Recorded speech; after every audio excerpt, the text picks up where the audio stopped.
네, 문갑생 부장님 발제 감사합니다. 그럼 지금부터 토론을 진행하도록 하겠습니다. 오늘 토론은 현장에 참석하시지 못한 이우균 촌장님을 대신하여 기후변화센터 김소희 사무총장님께서 진행하시도록 하겠습니다. 토론이 진행되는 중에도 궁금하신 사항이나 의견이 있으신 분께서는 유튜브 댓글창을 활용하셔 댓글을 남겨주시면 감사드리겠습니다. 그럼 마이크를 김소희 사무총장님께 넘기도록 하겠습니다. 네, 반갑습니다. 오늘 1일 진행을 맡게 된 기후변화센터의 김소희입니다. 원래는 이우균 촌장님께서 늘 항상 좌장을 맡아주셨으면서 진행을 해주셔야 되는데 오늘 현장에 참석하지 못하신 관계로 제가 오늘 대신 하겠습니다. 저희 이 세미나를 지켜보셨던 분들은 아시겠지만 저희 항상 이 4명의 토론자가 늘 함께 하고 있습니다. 오늘 조지혜 실장님 발표해 주신 내용은 큰 차원에서 기후변화와 순환경제를 아울러서 지금 현재 글로벌에서 어떤 대응들이 일어나고 있는지 그거와 관련해서 한국 정부는 지금 어떤 준비를 하고 있는지 큰 그림 차원에서 보여주셨다고 생각이 되고요. 문갑생 부장님 발표 내용은 실제로 환경부가 지금까지 해왔던 폐기물 정책들을 한눈에 볼 수 있는 굉장히 좋은 기회였다고 생각이 됩니다. 그러면 이제 지금 글로벌에서 이렇게 변화하고 있는 그런 상황들을 반영해서 국내 폐기물 정책도 시대에 맞춰서 변화를 해야 된다라고 생각을 하고 있고 관련돼서 이제 정책 방향이 조금씩 변하고 있다라는 소개를 잠깐 해주셨는데 많은 분들이 이 이슈에 대해서 굉장히 궁금해하고 계셔가지고 저희 이제 토론자분들의 질문과 함께 유튜브에서 이제 질문 지금 꽤 많이 올라왔거든요. 연결해가지고 진행을 하도록 하겠습니다. 토론 순서는 박훈 기후변화 행동연구소 박사님을 시작으로 두 번째는 김도영 전문위원 그리고 세 번째는 임성균 교수님께 순서로 이렇게 말씀해 주실 거고 각각의 토론자분들께서 이제 코멘트하고 싶으신 부분 있으시면 해주시고 한두 가지 질문을 해주시고요. 시간을 봐가면서 유튜브 질문과 함께 또 계속 연결하는 방향으로 하겠습니다. 그러면 먼저 박훈 박사님께 질문 요청드리겠습니다. 네, 안녕하십니까. 오늘 조지혜 실장님과 문갑생 부장님 말씀 잘 들었습니다.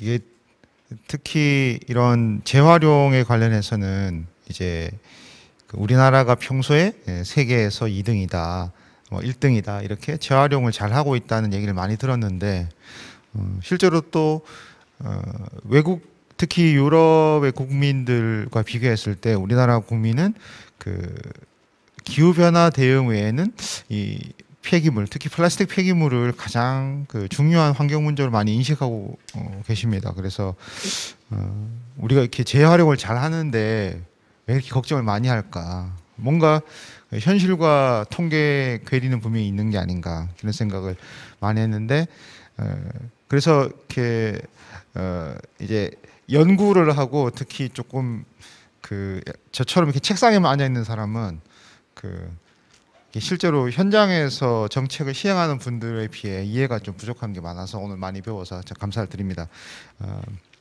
발표하신 순서대로 제가 궁금한 것, 또 좀 생각한 것들에 대해서 여쭤보려고 합니다.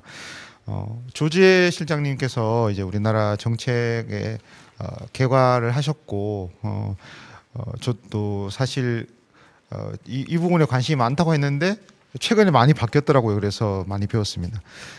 근데 특히 이제 제가 전체적으로 느낀 것은 유럽 연합의 대응과 또 유럽 국가의 어떤 정책 개발 상당히 우리나라에서 공을 많이 들이고 있다는 인상을 받았습니다. 예를 들어 유럽 연합에서 지금 빠르면 2023년에 이제 시행할 수도 있다고 하는 탄소 국경 조정 메커니즘 CBAM이라고 하는데요.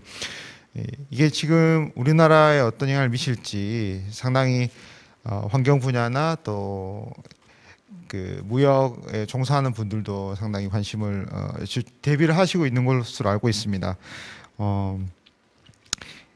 그런데 마지막에 이제 발표하시는 마지막에 이제 살짝 언급하신 게 이제 녹색 금융에 관한 것인데 이게 아마 유럽연합 CBAM과 더불어 국제적으로는 보조를 맞추지 않으면 상당히 어려움을 겪을 수 있는 게 아닌가. 요즘 이제 많이 언급되는 그 TCFD 또 유럽연합의 그 지속 가능한 경제 활동에 대한 그 텍소노미라고 그러죠. 분류 체계. 또 지금 뭐 각종 그 투자 기관들 뭐 IIGCC나 AIGCC 그런 기관들에서 요구하는 정부에 요구하는 어떤 그 녹색 투자 기준이나 또 정책 또 중앙은행들이 또 요구하는 뭐 NGFS 같은 그런 다양한 기준들 때문에 단순히 우리나라가 국제 사회에서 무역에서 불이익을 당한다 이런 걸 떠나서 아예 이런 관련된 정책에서 화석연료 또 온실가스를 많이 배출하면은 투자를 특히 외국에서 그 큰 손이라고 그러죠. 이제 투자를 받기 힘들어지는 상황이 상당히 생각보다 빨리 현실화할 수 있다. 그렇게 생각하고 있습니다. 그래서 이제 그 오늘 말씀하신 거에 보면 이제 바이오 기반 소재 사실 이제 저희가 예전에 발표 때도 토론이나 했는데 이제 바이오 기반 플라스틱, 바이오 플라스틱 이런 것들이 실제로 온실가스 배출량을 줄이느냐에 대해서는 상당히 좀 찬반 양론이 있는 상황입니다. 아무튼 그런 석유 기반 플라스틱을 대체하는 정책을 우리나라에서 지금 추진하는데요. 그러면 보통 우리가 이제 에너지 분야에서 그런 석탄 산업이나 또 철강 산업을 탈탄소화하려고 하다 보면은 기존의 설비나 기업들이 갈 곳이 없는 그래서 또 거기에 종사하는 그 인력이 좀 일자리 잃어버릴 수도 있는 그래서 이제 보통 그 좌초 산업이다 그래서 이제 그런 차원에서 혹시 우리나라에서 이런 그 CBAM이나 또 녹색 금융 이런 변화들과 또 정부에서 추진하는 이런 바이오 기반 소재라거나 했을 때 그럼 좌초 산업이 될 수 있는 또 좌초 자산이 될 수 있는 분야에 대해서 정부에서 어떤 지금 그 대안이나 또 대비책을 마련하고 있는지 이거 좀 조지혜 실장님께 여쭤보고 싶습니다. 그리고 문갑생 그 부장님께는 간단히 말씀드리고 싶은데요. 그 이제 특히 어떻게 보면 환경공단에 사신 일들이 일반 가정에서는 가장 관심 있는 일을 하시는 게 아닌가 싶습니다. 그래서 어떻게 보면 이제 하는 일들이 상당히 많은데도 불구하고 일반 국민에게 좀 그렇게 고생하시는구나 잘 와닿지 않는 일이라고 볼 수 있는데 저도 이제 그 가정에서 뭐 이렇게 퇴근해서 설거지를 하고 할 때 보면은 이제 그 워낙 요즘 코로나 때문에 배달하고 먹은 음식들 그 플라스틱 용기들이 보면 그 다양한 뭐 양념이나 기름이 묻은 상태에서 있으면서 이제 이걸 설거지를 해야 된다. 그래가지고 이제 근데 보통 특히 기름 같은 경우는 정말 세제를 많이 써야 좀 근데 깨끗하게는 되지는 않습니다. 그래서 어떤 환경공단에서 이제 실물을 또 이제 제가 뭐 플라스틱을 막 그 1, 2cm짜리 조각도 다 모아가지고 한 군데 모아놓으면 아내가 그거 과연 재활용되겠느냐 이런 얘기 하거든요. 또 실제로 그 분리수거 하시는 분들 말씀으로는 워낙 빨리 그 컨베이어 벨트가 돌아가니까 큰 덩어리만 줍지 나머지는 거의 결국은 이제 포기하는 경우가 많다고 하더라고요. 그래서 좀 실무를 많이 이해하시는 부장님께서 보시기에 어떤 이 유튜브에서 시청하시는 국민께 그러니까 세척을 그런 것들을 하는 게 도움이 되는지 또 작은 플라스틱 쓰레기는 그냥 포기하고 종량제로 넣어야 되는지 그런 세척 또 크기 구분 또 종량제 이런 것들에 대해서 좀 저는 일단은 계속 하다가 어느 순간에는 저도 좀 헷갈리더라고요. 그래서 좀 어떻게 보면 저도 그냥 일상생활 할 때 저도 거창하게 정책이 아니라 좀 그런 면에서 좀 실제로 아시는 분께 여쭤보고 싶습니다. 감사합니다. 네, 그럼 조지혜 실장님 먼저 답해 주시고 문갑생 부장님 답해 부탁드리겠습니다. 네. 주신 질문 감사드리고요. 예, 말씀하신 그런 부분들이 지금 정부에서도 많은 고민을 하면서 진행이 되고 있는 그런 상황입니다. 그래서 지금 뭐 CBM 관련해서도 일단 뭐 정확하게 지금 나온 그런 부분은 없습니다만 또 제품 환경 발자국하고도 조금 연계해서도 이 부분이 이제 갈 수 있어서 결국은 그런 제품 제조 단계에서 그런 탄소 함량을 어떻게 줄일 것인가. 그래서 그런 부분들이 또 순환경제 측면에서는 그런 재생 원료의 부분을 얼만큼 또 더 이제 이용을 활성화시킬 것이냐, 그리고 자원 이용을 그 효율성을 더 제고할 것인가와도 이제 연관이 되기 때문에 사실 순환경제 정책 부분에서도 이러한 그런 대외적인 그런 정세라든지 그런 여건 변화 부분에 대해서도 좀 주시하면서 같이 가고 있는 상황입니다. 그리고 지금 말씀 주신 뭐 바이오 기반으로 이제 좀 전환이 되는 부분이라든지 이런 쪽으로 이제 만약 전환이 되게 되면 앞으로 이제 노동 이동 부분에 대해서도 이제 그런 가능성이 있음을 말씀 주셨고요. 예, 이런 부분도 제가 알고 있기로는 이제 환경부라든지 지금 그 정부에서 이런 노동 이동에 따른 그런 지원 그 산업, 그러니까 기존의 그런 좀 자초 산업이라든지 그런 부분에 대해서 어떻게 좀 지원할 것인가 부분이 지금 현재 논의가 되면서 좀 구체적인 지원 정책이 마련 중에 있는 것으로 알고 있습니다. 그래서 이런 부분들은 예, 조만간 어떤 그런 구체적인 그런 지원 정책으로 나오지 않을까 생각을 하고요.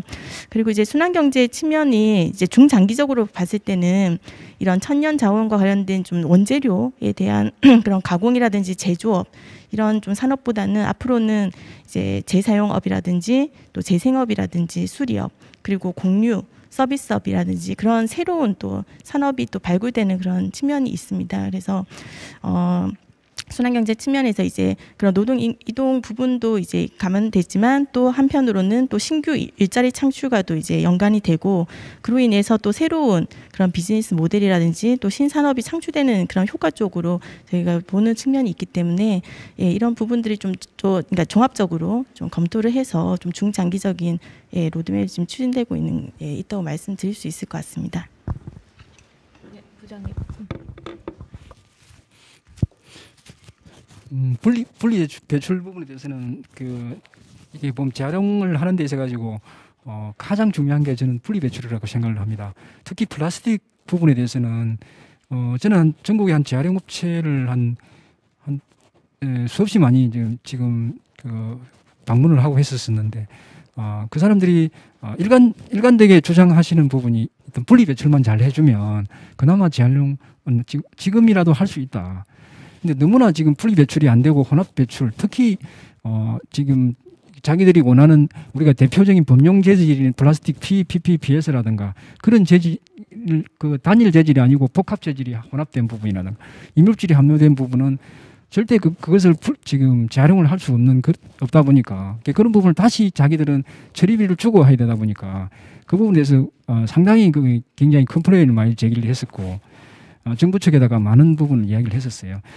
그래서 이제 작년에 이제 공단하고 환경부하고 합해서 이 플라스틱 분리 배출 안내서를 한 개 만들었어요, 별도로. 그래서 그 부분을 저는 우리 아파트에 지금 보면 분리 배출은 내가 직접 가서 말씀도 드리고 특히 페트병 같은 경우에는 지금 옛날에는 저게 라벨이 붙어 있었을 겁니다.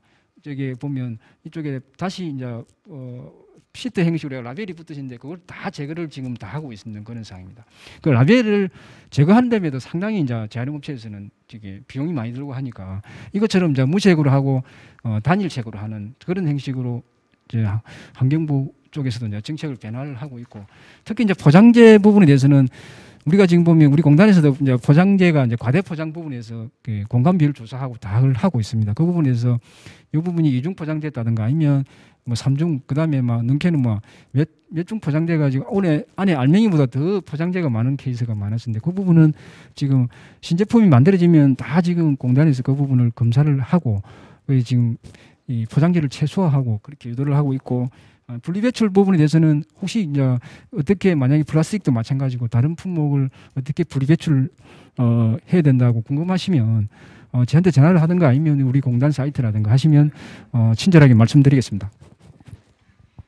부장님, 박군 박사님께서 질문 주셨던 그 부분은 진짜 소비자의 생활하고도 연관된 부분이 굉장히 중요한 부분이라 생각하는데 여기 분리배출 환경부가 실시하고 있는 그 다양한 정책 중에 저희가 보기에도 분리배출 표시제도는 좀 현실성이랑 안 맞는 부분이 좀 있는 것 같아요. 그리고 또 이제 유튜브에서 올라온 질문 보면 분리배출 체계를 질문 그대로 읽으면 개선한답시고 분리배출 기준을 명확하고 별도 분리배출시키 고급 재활용 품목을 정하는 게 과연 가정의 생활 습관에 스며들어서 개선을 도모할 수 있을지, 개개인의 인식 개선을 위해 가장 중요한 출발점은 무엇이라고 생각하냐, 뭐 이런 비슷한 유형의 질문들이 올라왔어요.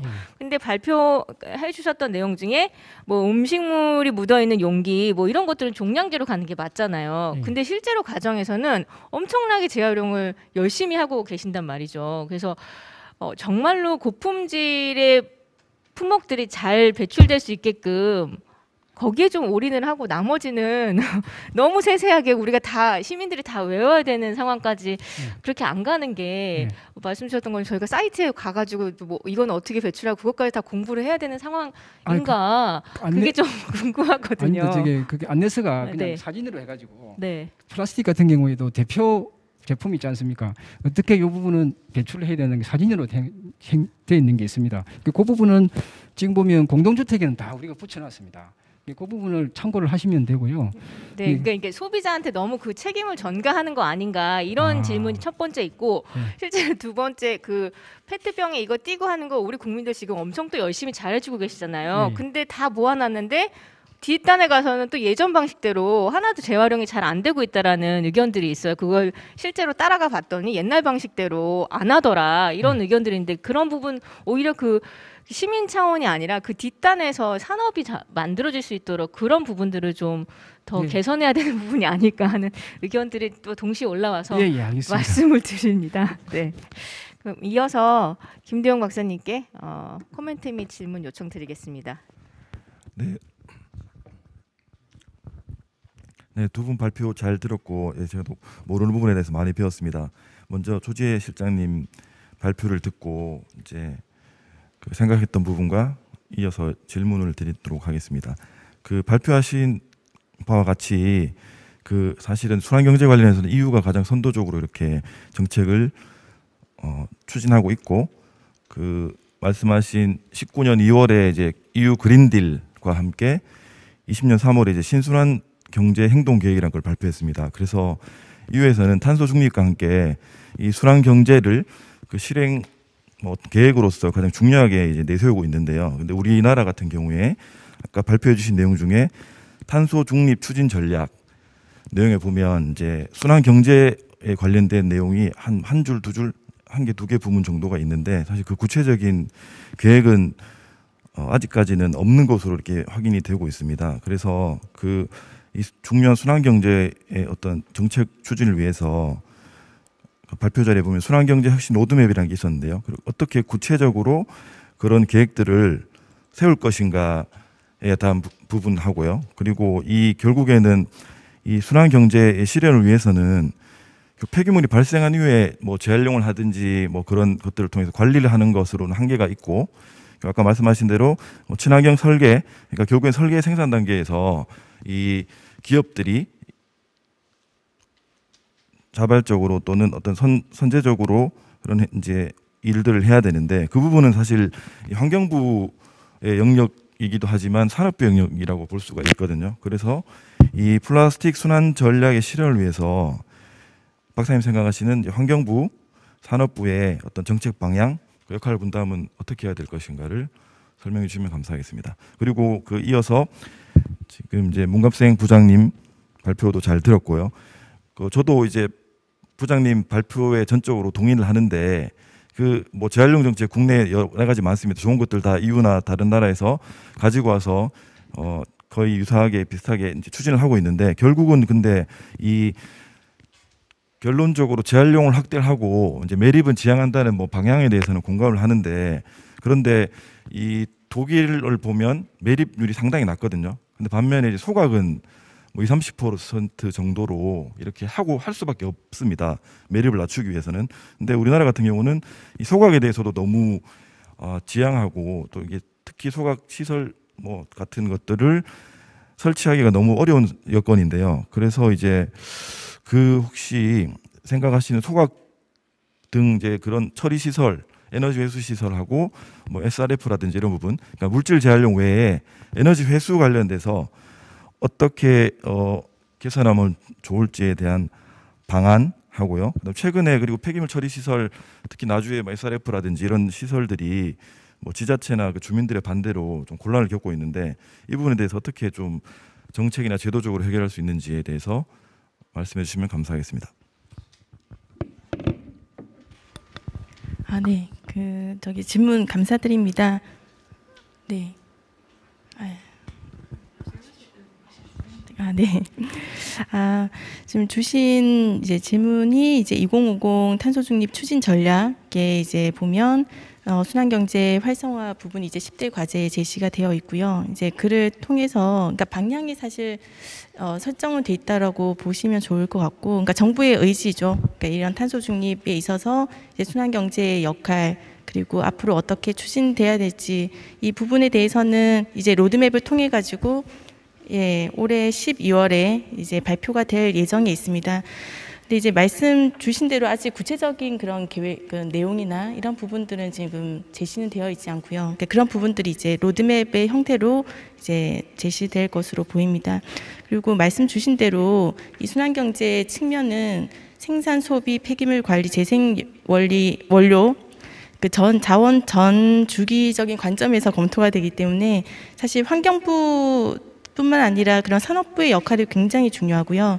그래서 지금 환경부, 산업부 그리고 저희 KI 공동 주관으로 해서 지금 K 순환경제 정책 포럼이 이제 지금 이제 출범을 했습니다. 그래서 3월 말에 1차 포럼이 이제 진행이 됐고요. 총 7차에 걸쳐 가지고 올해 이제 연말까지 그 로드맵을 수립하기 위해서 지금 다양한 그 산업계 그리고 시민단체 그리고 이제 전문가 학계 이게 지금 구성을 해서 지금 진행을 하고 있습니다. 그래서 사실 산업부랑 환경부랑 그 정책이 서로 연계돼야 되는 그런 상황이기 때문에 사실 같이 좀 작업을 진행을 하고 있다라고 말씀드릴 수 있을 것 같고요. 그래서 이 부분이 아직은 지금 구체적인 어떤 정책이 나온 건 아니라서 지금 자리에 좀 말씀드리기는 어려울 것 같습니다만, 자, 기회가 된다고 하면 이런 부분에 대해서도 또 중간중간에 좀 진행 상황을 공유하고 또 의견을 수렴하고 그래야 될 것 같습니다. 말씀하신 대로 지금 그 최종적으로 우리가 보면 폐기물 관리법상에 처리할 수 있는 부분이 재활용이 안 되고 최종적으로 하는 부분이 매립과 소각 부분인데요. 이 부분을 이제 최소화하기 위해 가지고 그 처분 부담금이니 부담금도 부과를 하고 있지만은 이 궁극적으로는 지금 뭐 사실은 저기 매각보다는 소각이 그나마 좀 어찌 보면 환경 부화적인 측면에서는 그 어찌 보면 매립보다는 작은 거는 사실입니다. 그렇지만 이게 특히 소각로 같은 경우에는 지자체별로 지금 설치를 하고 있지만은 많은 부분 저게 님비 정부해 가지고 소각로 자체를 아예 지금 설치하기도 지금 굉장히 어려운 그런 상황입니다. 그리고 특히 이제 좀 에너지 해수 시설, SRF 시설 같은 경우에도 지금 보면 이게 이제 모든 게 이제 경제성 논리에 의해 가지고 제가 직접 그 업체를 방문을 했었어도 워낙 이게 수익성이라든가 이런 부분이 없다 보니까 굉장히 이 부분도 좀 어려운 상황이고요. 그 다음에 이제 이 부분을 이제 타개해 가지고 좀 최근에는 이제 지금 보면 플라스틱을 해서 지금 기름을 다시 그 해수하는 유화 처리 시설도 지금 계속 지금 활성화를 하려고 하고 있고 전국적으로 권역별로 지금 설치를 할 예정인 걸로 알고 있습니다. 근데 지금 그 문제는 뭐냐니까 매립 시설이나 수곡 시설을 제가 직접 방문을 했을 경우에 보면 이 많은 부분 지금 보면 특히 매립 시설에 보면 가연성 폐기물이 상당히 많은 부분이 좀 많이 있었습니다. 그런 부분은 그게 매립 시설은 아시다시피 수명이 굉장히 어찌 보면 지금 그 짧다 보니까 그게 들어가는 부분은 정말로 최소화해야 되는데 가보면 실질적으로 보면 우리가 전국 폐기물 통계 조사를 통해서 조사를 하려고 가보면 상당 부분 거기에서 가연성 폐기물이나 이런 부분이 많이 있었거든요. 그런 부분도 내가 봤을 때는 굉장히 어찌 보면 우리가 지금 지금 지자체라든가 그 정부 청원에서도 그 부분을 계도를 해가지고 최대한 그 부분을 최대한 일단 1차적으로 줄이고 그 다음에는 이 소각 시설이나 이런 부분은 이게 지금 보면 어떤 일부 만약에 예를 들어 가지고 소각로를 설치하는 그 지역만의 문제가 아니고 어찌 보면 우리나라 국가 전체적인 문제이기 때문에 그런 부분은 저기 어찌 보면 전 국민이 다 동의를 해가지고 어떤 식으로든 컨센서스를 모아가지고 자기들이 지금 대출하는 그 소각 관련 폐기물은 자체적으로 처리할 수 있는 시설을 해가지고 그렇게 계속 유도하는 게 오히려 가장 합리적인 방법이라고 생각을 하고 있습니다.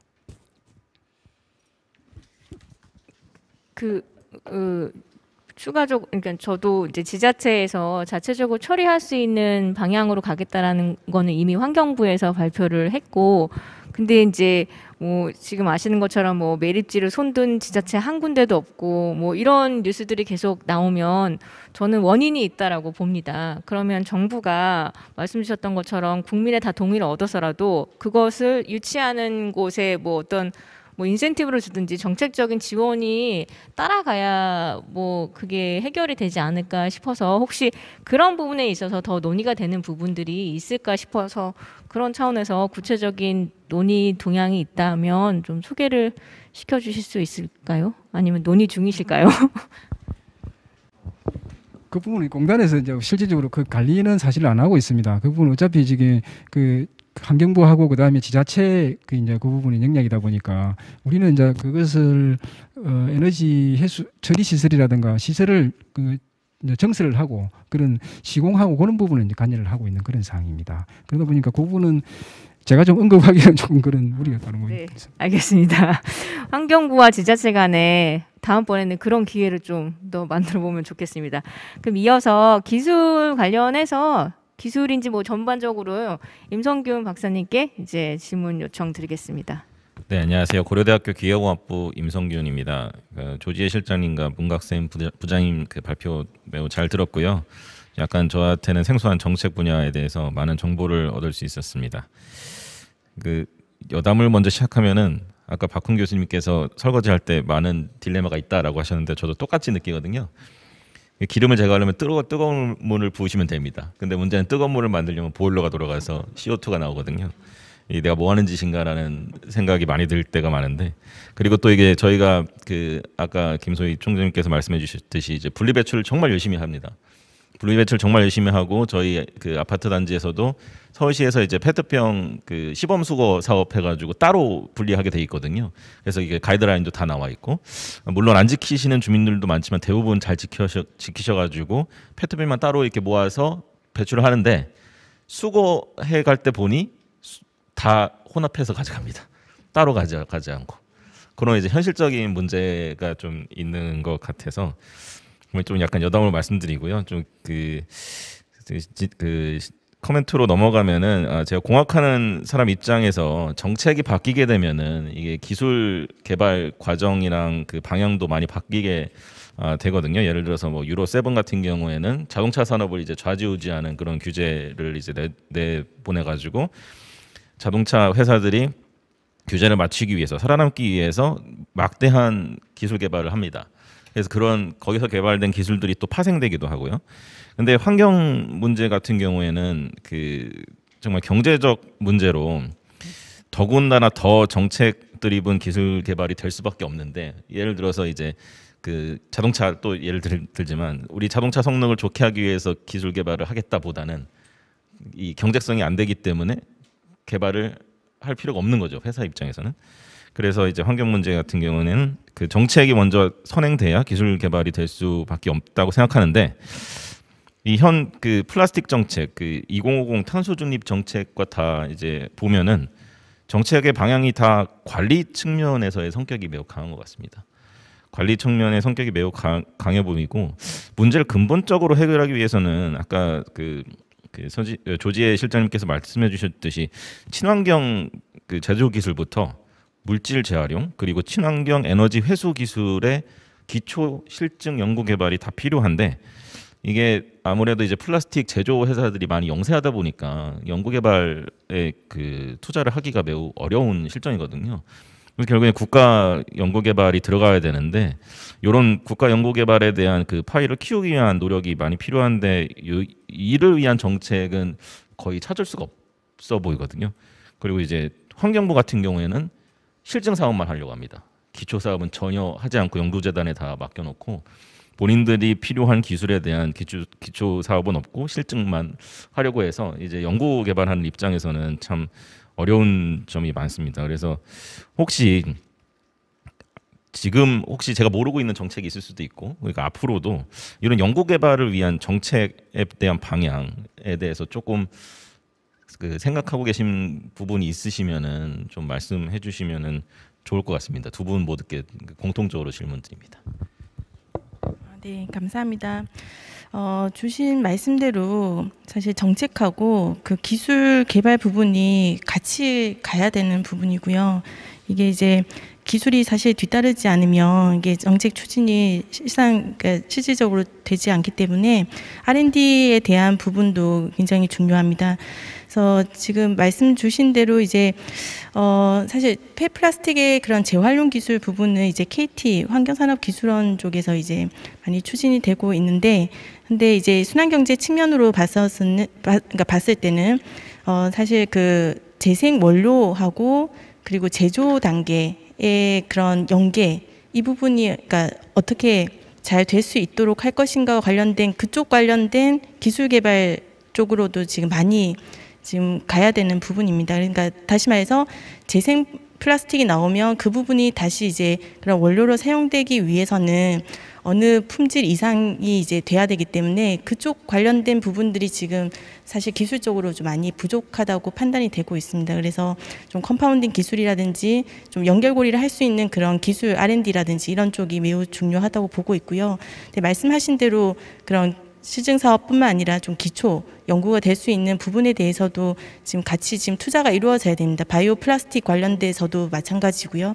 그래서 앞서 말씀드린 그 환경부에서 발표한 생활 폐기물 탈플라스틱 대책에는 이제 큰 그림으로 이제 나왔기 때문에 그런 좀 세세한 부분들은 담겨지지 못했다고 생각은 합니다만, 앞으로 이제 지금 진행하고 있는 그런 로드맵 상에서는 이런 R&D, 그러니까 기술 혁신 부분과 관련해서 또 같이 이제 중장기적으로 그런 로드맵이 같이 고려되지 않을까 생각을 합니다.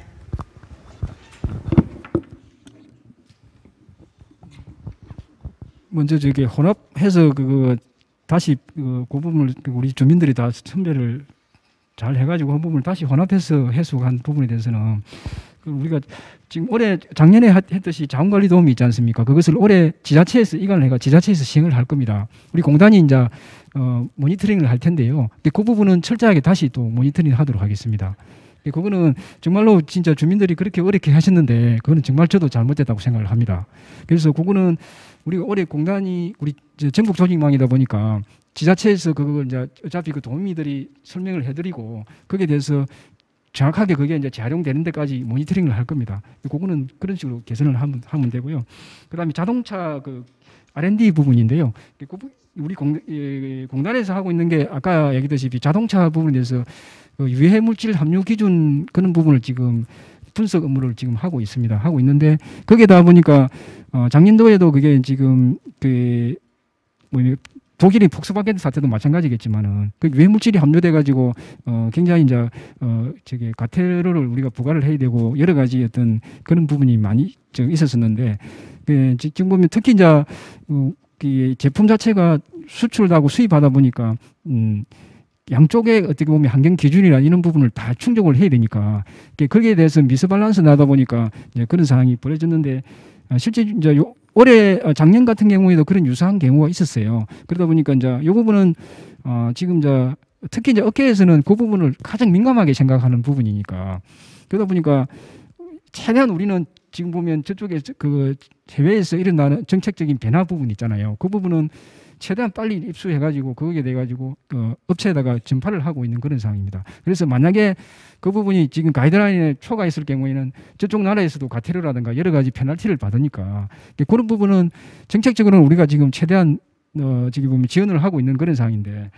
그것을 이제 그거 해가지고 다시 이제 그게 일단 이 부분에 대해서 거기에 대한 그 자동차 협회라든가 쪽에 다시 그 회의를 소집해가 회의를 하고 그 다음에 실질적으로 이 부분에 대해서는 반드시 R&D가 선행이 돼야 된다를 지금 지속적으로 그걸 하고 있는데 사실 우리가 여기서 이제 어떻게 보면 R&D 쪽에까지 우리가 그걸 뭐 저게 다시 이제 그 부분을 그분들을 소집해가 하지는 않았는데 향후에는 그 부분도 반드시 필요할 거라고 생각이 됩니다. 네, 그 유튜브 질문 몇 가지 좀 드리도록 하겠습니다. 아까 조지혜 실장님 발표 자료 보면 그 물질 재활용 및 에너지 회수 통계 분리 이제 정말 통계 분석이 제대로 돼야 되고 모니터링이 돼야 된다라고 말씀을 주셨고 저 또한 이제 공감하는 부분인데요. 혹시 이게 지금까지 잘 안 됐던 이유나 원인이 좀 있었는지 그리고 두 번째로 이제 기업들이 폐기물 자원 측면에서 이제 ESG가 엄청 지금 화두잖아요. 폐기물 자원화 측면에서 ESG 경영 안에서 이걸 포함해서 할 수 있게끔 뭐 정부 독려하는 정부 정책이 있을지 제 생각은 그 물질 재활용이나 에너지 회수 같은 그런 부분들이 기업 차원에서 ESG 경영으로 포함된다면 기업 차원에서 통계를 낼 텐데 그런 통계들이 모아지면 정부 차원에서 통계를 마련하는데 좀 더 수월하지 않을까 하는 뭐 그런 생각이 좀 들어서 ESG 안에 뭐 이런 가이드라인, 폐기물에 대한 가이드라인을 좀 구체화하거나 명확하게 한다면 좀 연계에서도 가능하지 않을까 뭐 이런 생각이 좀 듭니다. 그래서 그 원인이나 이유 그리고 추가적인 마련 뭐 ESG 동료 정책 같이 답을 해주시면 좋겠습니다. 네. 저기 두 번째에 먼저 말씀을 드리면 저도 거기에 크게 공감을 하고요. 그 지속 가능 경영 그 ESG 쪽에 사실 이런 순환 경제에 관련된 그런 재생 원료에 대한 뭐 사용량이라든지 아니면은 그런 자원 소비에 대한 그런 내용이라든지 좀 평가 항목으로 해서 그런 부분들이 이제 또 적절하게 평가를 받고 제대로 그리고 이제 그런 부분들이 또 녹색 금융하고도 연계가 되어서 제대로 이 기업이 그러니까 순환경제 측면에서 또 친환경적인 그런 제품을 또 제조하고 이런 부분들이 제대로 평가받는 그런 기반이 구축이 돼야 된다고 생각합니다. 그래서 그러기 위해서는 지금 사무총장님께서 말씀 주신 대로 좀 가이드라인이라든지 평가 항목 그런 부분들이 지금 검토가 돼야 될 거라고 생각을 하고요. 그리고 첫 번째 그 말씀 그 통계와 관련해서 이 부분은 이제 처음에 글쎄요 이게 설계될 때 통계 부분에 대해서 재활용 선별장에 투입되는 그 양을 기점으로 해서 재활용 양으로 지금 통계가 됐기 때문에 그 이후에 이제 재활용 선별장을 거쳐서 물질 재활용이 되는 양 그리고 이런 SRF라든지 뭐 에너지 뭐 시멘트 보조연료라든지 또 기타 그런 쪽으로 가는 그런 부분들이 지금 통계에는 통계량에 지금 파악이 되고 있지 않은 거죠. 그러니까 앞단에 이제 통합되는 부분으로만 이제 재활용 양으로 집계가 되다 보니까 사실 그 이후에 좀 실질적으로 좀 또 잔재물 양이라든지 이런 부분들이 세세하게 지금 통계로 지금 나오고 있지 않은 그런 상황입니다. 그래서 앞으로는 지금 이미 좀 성과관리 제도라고 해서 좀 실질 재활용량을 이제 관리하는 쪽으로 지금 이미 좀 가고는 있고요. 그런 부분들이 조금 더 이제 통계 쪽으로 지금 포함이 되어서 실제로 우리나라도 지금 물질 재활용이 얼만큼 가고 있고 에너지 회수로는 얼만큼 가고 있고 그리고 각각에 대해서 잔재물량이 얼만큼 나오고 그리고 재생 원료가 또 얼만큼 생산되고 있는지 이런 부분에 대한 좀 물질 흐름 분석과 함께 이런 통계의 그 부분이 좀 개선이 이루어져야 된다고 생각을 합니다. 그 부분에 대한 인식을 가지고 있고 정부가 통계를 더 구체화하려는 계획이 있다라는 말씀으로 이해를 하면 될까요? 예. 곧 마련이 될까요? 네, 그 부분은 좀 개인적으로 필요하다고 생각을 해서 좀 말씀드리는 부분이고 그 부분에 대해서는 근데 많이들 지금 공감대가 형성이 되고 있는 것 같습니다. 그래서 이번 좀 로드맵 마련할 때도 이런 통계 부분, 모니터링 부분은 같이 해서 좀 그런 부분 개선이 이루어지지 않을까 조심스럽게 말씀드리겠습니다. 부장님, 그 올라왔던 그 내용들을 보니까 지금 말씀 주셨던 박훈 박사님 뭐 다 언급하셨던 어느 정도까지 분리 배출을 해야 되냐라는 내용들이 굉장히 많이 올라왔어요. 그래서 방금 또 저희가 인터넷이 잘 되다 보니까 그 환경부가 올려주신 재활용품 분리 배출 가이드라인을 좀 다운받아서 봤더니 페트병, 플라스틱 용기 해가지고 6가지 종류가 있습니다. HDPE, LDPE, PP, PS, PVC, 어더 그리고 비닐류에는 또 똑같은 종류 6가지 종류가 있는데 실제로 시민들이 어느 정도까지만 분리배출해야 하면 되는지 이게 좀 이 가이드라인에 따라서는 정말 안 될 것 같거든요.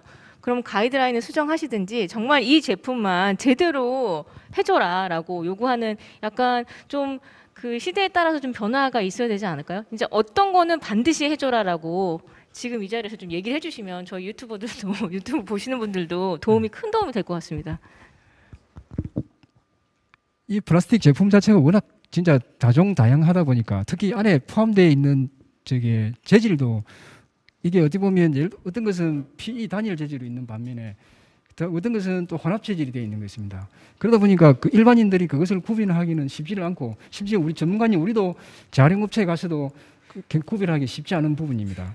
그래서 이제 그 부분을 제가 여기서 단순하게 어떤 제품을 그렇게 그것만 선별을 하라 그렇게 하기로는 굉장히 좀 난해한 부분이고요. 그래서 이제 그 부분은 질문은 공단에 있으면서도 숱한 질문을 많이 받아왔었습니다. 그래서 일단 우리가 지금 보면 그게 예를 들어 가지고 우리가 항상 이야기하는 이제 요구르트병이라든가 예를 들어 가지고 뭐 저게 그런 것 같은 경우는 우리가 보면 PS라고 표현을 해요. PS 제품이라고 이제 통상적으로 PS 제품이라고 표현을 하고 그 다음에 이제 페트병은 잘 아실 거고 페트병 그 다음에 PE하고 PS 부분이 가장 범용으로 많이 사용되는 원료인데 그거는 제품 어느 제품이 PS가 PP 제품이다, PE 제품이다 구분하기는 쉽지는 않습니다. 근데 보면 우리가 이제 좀 그 재활용업체에서는 PE는 물론이고 그 PP는 딱딱이라고 표현을 하는데 좀 플라스틱 제품 자체가 딱딱한 부분 있잖아요. 딱딱한 플라스틱이 있어요. 그 부분은 실제 재활용이 좀 잘 안 되고 PE 부분 좀 그 어찌 보면 재질 자체가 좀 면질인 부분은 재활용이 잘 되고 있는 그런 상황입니다. 그렇지만은 그 자체만 해도 명확하게 제가 구분하기는 쉽지는 않고 그 부분을 지금 우리 공단에서 작년에 자원관리 도우미 하면서 그게 이제 지금 그 각 제품별 사진화한 게 있습니다. 그 부분대로 일단 1차적으로 선별을 하는 게 저게 가장 좀 현명할 거라고 생각이 되고 있습니다. 일단 뭐 아까 오염된 거 이거는 다 종량제 봉투로 들어가는 게 맞는 거죠? 예, 맞습니다. 네, 이거 하나는 명확히 하겠습니다. 안 실수해도 될 것 같습니다. 네. 대부분 그게 그 특히 보면 그 플라스틱 그 포장재 부분인데요. 이게 이제 종량제 봉투 쪽에는 이제 들어가야 될 부분을 좀 그게 사람들이 좀 어떻게 보면 악의적으로 그에서 그냥 그 부분을 포장재하고 같이 분리되는 게 상당히 많았습니다. 이번에 직접적으로 가서 모니터링을 했는데 그런 부분은 최대한 좀 자제를 해주시고 그러다 보니까 이제 나머지 부분에 대해서는 그 우리가 지금 보면 지자체도 다 배포를 했습니다. 별도 이제 배출하는 선별도 그게 배출안이 있지 않습니까? 그걸 사진화 해가지고 했는데 그거에 일단 그거대로 일단 진행을 해주시고 혹시 이제 거기에 대해서 좀 더 지금 구체화시키고 그다음에 좀 더 실용적으로 그게 좀 요구가 있으시면 다시 그 부분은 저기 환경부에다 건의를 해가지고 다시 또 제도로 그 가이드라인을 마련하도록 하겠습니다. 네. 저는 저 아직 시간이 좀 있어서 그 토론자분들께 뭐 한 가지 정도씩 더 여쭤볼 시간을 좀 드리겠는데요. 그 전에 저는 한 가지 좀 질문 드리고 싶은 게 조재 실장님 말씀 주셨던 그 EU가 지금 가고 있는 방향을 우리가 굉장히 많이 받아들이려고 하고 있잖아요. 근데 저희가 알기로는 EU는 이미 그 쓰레기로부터 에너지 회수하는 쪽이 너무 자리를 잘 잡았다라고 생각을 하고 있어요. 근데 우리는 그게 굉장히 어렵잖아요. 뭐 반대도 많고.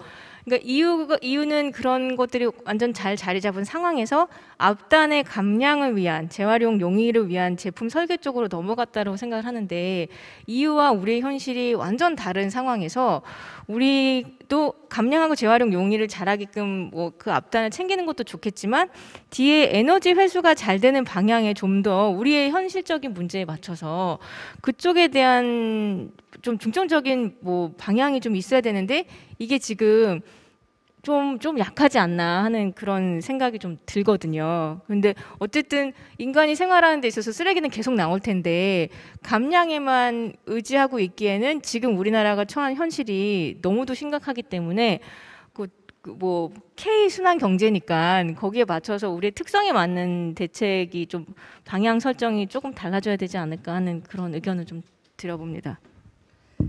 제가 생각하기에는 그 폐기물에 대한 이제 관리 측면에서 우선순위가 있을 것이고요. 이 부분은 뭐 이뿐만 아니라 그러니까 우리나라 그리고 전 세계적으로도 제일 이제 우선순위가 무엇이냐 보면 이제 감량부터 시작을 하겠죠. 그러니까 원천적으로 이제 폐기물을 줄이는 거, 네, 그리고 재사용, 재활용, 에너지 회수, 이제 뭐 그다음에 이제 매립 이러한 부분들은 좀 지향해야 되는 부분이고요. 근데 말씀 주신 대로 지금 각 단계별로 사실 각각이 다 역할이 중요합니다. 그러니까 감량을 할 수 있는 범위에서 최대한 하고 그런 부분들이 어려우면 이제 또 폐기물 발생됐을 때 또 재사용을 통해서 최대한 또 2차, 3차로 이제 재사용을 할 수가 있고요. 재제조나.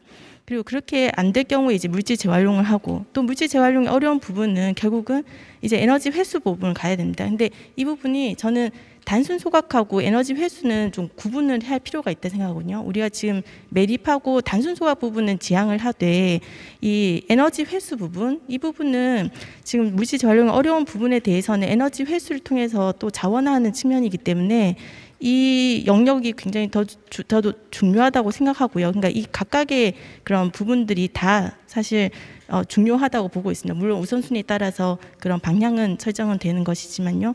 근데 이제 말씀 주신 대로 이제 그 폐자원 에너지화 부분이 이제 여러 가지 그런 SRF라든지 좀 이유로 해서 사실 미세먼지와도 이제 연계가 됐었고 그렇게 해서 지금 이쪽 시장이 굉장히 좀 많이 위축이 되어 있는 그런 상황인데 지금 제가 알기로는 이제 환경부에서 이쪽 그러니까 지금 현재 SRF와 관련해서도 지금 신재생 에너지 쪽에서도 이제 빠져 있고 그래서 사업자에서도 굉장히 어려움이 있고 그리고 또 그러니까 주변 지역에 대한 주민들에 대한 지원도 이 SRF에는 조금 적용이 안 되고 있습니다. 그래서 여러 가지로 좀 지원도 어려운 상황이고 그래서 이런 주민 지원이라든지 또 사업장에 대한 이제 지원 부분이 같이 지금 정책으로 용역을 통해 가지고 지금 만들고 있는 걸로 알고 있습니다. 그리고 지금 2030년까지 생활 폐기물 그 가연성 폐기물 직매립 금지가 됨에 따라서 이제 결국은 이 부분이 에너지 회수 쪽으로 또 많이 유도가 돼야 되는 부분이거든요. 그래서 지금 환경부에서 폐자원 에너지 관련된 활성화 대책도 지금 준비 중에 있는 것으로 알고 있고요. 그래서 이런 부분들이 예, 지금 앞으로 같이 좀 중요한 그런 역할로서 같이 논의가 될 것 같습니다. 네, 알겠습니다. 저희가 아직 시간 좀 여유가 있어서 순서 상관없이 마이크를 드셔서 제가 이게 약간 인터셉트를 하는 것 같은데 그 조지혜 실장님께서 말씀해주신 그 에너지 회수 관련해서 제가 하는 연구 분야라서 이제 말씀드리고 싶은데 이제 우리 한국의 에너지 회수는 특히 플라스틱 에너지 회수는 이게 연소 기반이거든요. SRF도 그렇고 열분해해가지고 압착유를 만들어가지고 에너지를 사용하는 것도 그렇고 결국에는 그걸 태우게 됩니다. 태우게 되면은 당연히 CO2가 많이 나오고 아까 말씀하신 미세먼지가 많이 나오기 때문에 이 쓰레기 문제를 그 대기 문제로 이제 그러니까 바꾸게 되는, 그러니까 미루게 되는 그런 그 시프팅만 발생할 뿐이고 근본적인 문제 해결은 안 된다고 생각하거든요.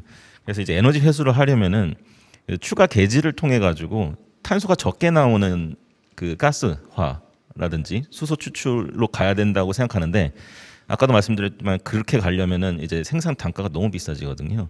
그래서 그 정책적으로라도 예를 들어서 이제 물질 재활용을 할 때는 그 수소 추출, 그러니까 플라스틱에서 추출된 수소를 사용해서 에너지원을 사용하라라는 정책이 있다면은 그리고 보조금을 준다면은 좀 더 이제 그 탄소 배출을 줄이면서 쓰레기 문제를 해결할 수 있는 이제 그 해결 방책이 되지 않을까라는 그런 의견입니다. 이거는 계속 고민하고 있는데 우리가 에너지화 하지만 결국에는 태워야 되는 게 좀 안타까운 현실이라서 그 수소 추출이나 뭐 그 신가스라고 하는데 그 CO나 그 메탄 추출 정도까지 가야 진정한 이제 친환경 그 에너지 회수가 아닐까라는 생각입니다.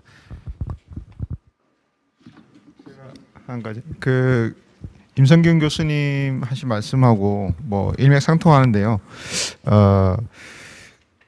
제가 이제 오늘 세미나 준비하면서 논문을 보니까 이제 호주, 오스트레일리아에서 이제 그러니까 아까 조재 실장 말씀하신 것처럼 이제 전 과정 평가를 통해서 그러면은 어떻게 폐기물, 특히 플라스틱 폐기물을 처리해야 되나 했는데 에너지 회수가 최대화되는 건 이제 소각인데 어떤 환경적인 영향이 이제 최소화되는 거는 이제 안 나오면 제일 좋지만 어차피 나왔다고 하면은 결국은 이제 가스화를 해가지고 에너지를 추출하는 게 가장. 근데 임성 교수님은 비용 문제 말씀하셨는데 어떻게 보면은 그거는 이제 그 수소를 쓰도록 장려하고 보조금을 지급한 건 그 최종 결과물에 대한 거라면은 이제 그런 일들이 일어나려면 결국 전력이 필요한데 전력 자체를 이제 탈탄소화를 하는 방향이 오늘 원래 재활용이어서 이 얘기는 이제 좀 지양을 했었는데 아무튼 결국은 또 이게 또 뭐 에너지원의 변환과 연결이 되는 것 같습니다. 그래서 재활용 자체 뭐 어딜 가나 무슨 활동을 하더라도 전기가 필요하다고 할 때 좀 뭐 약간 좀 범위가 벗어나긴 하지만 이런 문제 어떤 이론적으로 또 논리적으로 따라가면은 그런 가스와 이쪽으로 갈 수밖에 없는데 에너지 회수를 할 때 그런 문제를 해결할 때는 결국 에너지 그런 그 과정 자체가 가능하게 한 에너지원은 탈탄소화하는 정책이 뭐 지금도 노력은 하고 있습니다만 네 그게 필요한 게 아닌가. 그런 면에서는 사실 아까 플라스틱 같은 거 활용하고 할 때 뭐 환경부와 산업부가 협력한다고 했지만 이게 어떤 공무원들 차원에서 협의하는 정도는 되는데 예를 들면 과연 그 환경정책평가연구원이 뭐 산업부 산하 산업연구원과는 협의를 하는지 또는 에너지경제연구원과 긴밀하게 협력하는지 사실 저는 그런 것들도 이게 부처 칸막이기 때문에 안 되는 일이 많거든요. 그런데 그런 산하 기관들끼리는 협력이나 의사소통이 있는지 그런 것도 좀 궁금합니다. 네네네. 예, 주신 의견 감사드리고요. 그 앞으로 기술 개발은 다양하게 지금 이루어질 것 같습니다. 근데 이제 탈탄소화와 이제 연계해가지고 사실 조금 그러니까 같이 좀 논의가 기술 개발과 함께 논의가 돼야 되는 부분이 제가 생각하기에는 진짜 LCA 쪽이라고 생각하거든요. 그러니까 이런 다양한 그런 기술들이 있고 그런 기술로 인해서 실제적으로 어느 정도 이런 탈탄소화에 기여를 하는지에 대한 정량화된 그런 좀 수치 부분들이 좀 같이 좀 논의가 되고 하면 좋을 것 같다는 생각이 들고 그리고 말씀하신 대로 전력 부분에 대한 탈탄소화 부분에 대해서도 사실 그런 좀 순환경제, 자원순환 측면도 같이 다 연계가 되어 있습니다. 말씀 주신 대로.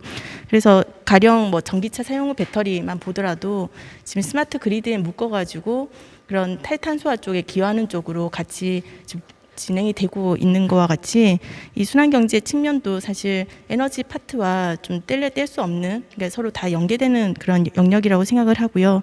그래서 그 산업부 쪽 그러니까 저희 지금 KI는 지금 생산기술연구원하고 지금 정책적으로는 긴밀하게 지금 협조해서 지금 진행을 하고 있고 그다음에 기후에너지 저희 KI의 기후에너지 연구소에서는 또 에너지 경제연구원하고도 저희 지금 MOU 맺어서 지금 이런 부분은 같이 좀 논의를 하고 있다는 거 말씀을 드리겠습니다. 네, 저는 이제 두 분이 환경부하고 소통이 있는 걸로 생각하고 그 처리 시설 관련해서 제가 개인적으로 의견을 드리고 이제 혹시나 잘 검토해 보시고 적절하게 전달해 주시면 감사하겠습니다. 그 처리 시설 이번에 정말 수도권 매립지 대체 매립지 확보가 정말 우리나라 폐기물 관련 정책에 진짜 중요한 이정표라고 생각하는데 어제 날짜 기사가 나왔는데요. 4월 14일까지 공모한 데가 없다.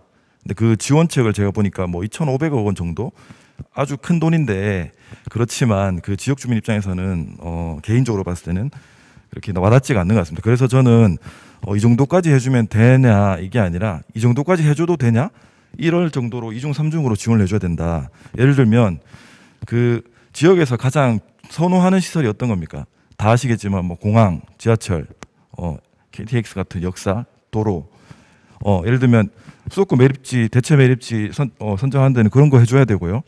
그 다음에 지원금 뭐 당연하게 해줘야 되고요. 뭐 예를 들면 소각시설이 같이 들어간다 그러면 전기료 감면해줘야 되고 그 외에 2중, 3중, 4중으로 이 대체 매립지나 폐기물 처리 시설이 들어가는 지역에는 정말 상당한 파격적인 지원이 있구나. 그래서 지자체에서 경쟁이 붙을 수 있을 정도로 그런 정도로 고민을 하셔야 된다. 단순히 뭐 폐촉법이나 뭐 입법을 통해서 뭐 발생지 처리 원칙하고 이렇게 앉아서 그런 생각하시면 안 되고 진짜 적극적으로 이번에 대체 매립주 확보가 안 되면 앞으로 우리나라 폐기물 관리 정책 정말 실현하기 힘들고요. 추진하기도 힘들 것 같습니다. 그래서 다시 한번 제가 말씀드리는데 두 분께서 좀 잘 전달해 주셔가지고 네.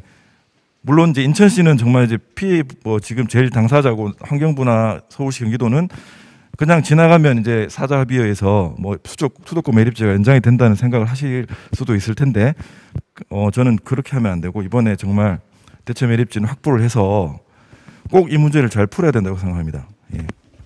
이상입니다. 내용 중에서 그린 뉴딜을 하게 되면 어쨌든 노후 건물도 새롭게 해서 산업 폐기물이 엄청나게 늘어날 텐데 산업 폐기물에 대한 사후 처리 대책이라든지 그리고 코로나로 인해서 의료 폐기물이 엄청나게 늘어나고 있는데 의료 폐기물에 대한 처리 대책이라든지 이런 부분에 대해서 궁금해하시는 분들이 계셔서 유튜브 질문 올려주셨거든요. 혹시 실장님께서 답을 해주실 수 있으실까요? 산업 폐기물이나 의료 폐기물에 대한 처리? 부장님이 더 맞으실까요? 두 분이